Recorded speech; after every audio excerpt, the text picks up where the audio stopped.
Hi, welcome to What the Flick, everybody. I'm Matt Atchity, editor-in-chief of RottenTomatoes.com. Alonso Duralde from The Wrap. Christy, Lemire from the AP. We're doing whole titles? Yes. Yes, we are. All right.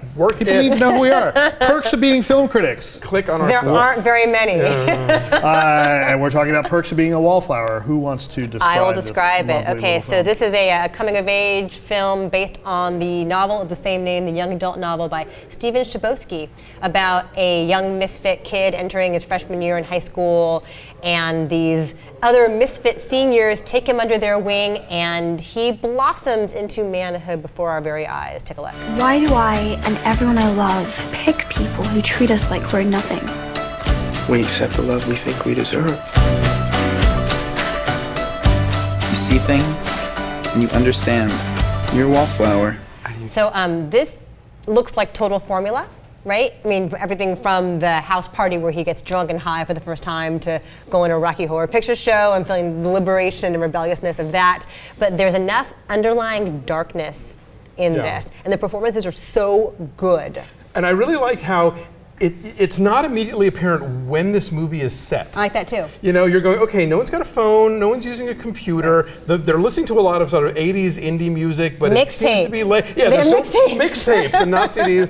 Like, I think we finally nailed it down to like 1993, maybe. The press notes say 91, but Low, No. Low by Cracker plays, Yeah, and I was that's going not to say, till 93. exactly. There are some later songs. So I think maybe the book Maybe is it set was in a 91. I don't know. maybe the book's set in 91. But yeah, they have like a David Bowie song, which is like a plot point in the whole movie. Yes. They have New Order, and Air again, Supply. the fact that it's a David Bowie song that no one can recognize, and it's like, no one's got Shazam, you know.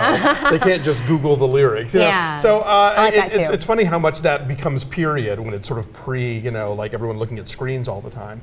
But yeah, this is on its surface, I think, a really sort of, you know, kind of standard teen movie, but there's a lot going on beneath the surface for sure. I think it's a movie that really captures what your teenage years are like when you're in them, and what your teenage years are like when you look back at them. So I think it's a movie that kids now are going to relate to in a certain way, and that adults will look at and with their own sort of sense of nostalgia for the good stuff and the bad stuff, and find it all there. Yeah, it's great. So, Chbosky, who wrote the novel, adapted the film, directed the film, which I think only like Norman Mailer and William Peter Blatty have done before, like a novelist adapting their own work for the screen. If you've got any other ones, Michael Crichton, come on. what did he write?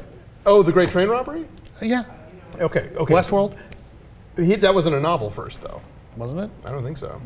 Anyway, if you can think of any more, let us know in the comments. Please let us know. Anyway, it's really well put together. I think he treats these characters with the seriousness that they would treat themselves. You know, there's nothing sort of condescending about the way he examines teenage anxiety and you know, really kind of captures that sense of when a week can be just an eternity, you know, the way it is when you're 16, and yeah, I think it's really powerful. I like Logan Lerman is the kid in it, young innocent Charlie, because there's a stillness and a quietness to him, but obviously there's this great intelligence and great sweetness underneath, and it's lovely to see that reveal itself. But the much showier performance is from Ezra Miller as the class clown, senior class gay teen who is just hilarious and takes his kid under his wing, and maybe it seems a little quick at first, but they and Emma Watson are all so sweet and funny together, and such great banter with each other. They're kindred spirits. Well, I think the question on everybody's mind is, how is Emma Watson? She's terrific. Yeah, she's good. And I just say, when I was looking at the trailer for this movie, Dave and I kept saying, okay, nobody who looks like Emma Watson was ever a wallflower ever. But she's not the wallflower. Well, she's not, but also I think the way that the character... Is she the perk? She's perky. The way the character is written, this is somebody who sort of like was kind of a wild girl, party girl, and is now realizing, okay, that was a bad idea. Right. And so now I'm going to try something else. And so I bought that somebody who was as attractive as she is could also be this sort of like weirdo outsider in high school. Yeah, she's a little damaged, and she does a very good American accent. Yeah. And I believe them all so much. Mae Whitman's very funny as the girl who thrusts herself upon this poor innocent Charlie. There's an interesting cameo from Melanie Linsky, who's so good right now in Hello, I Must Be Going.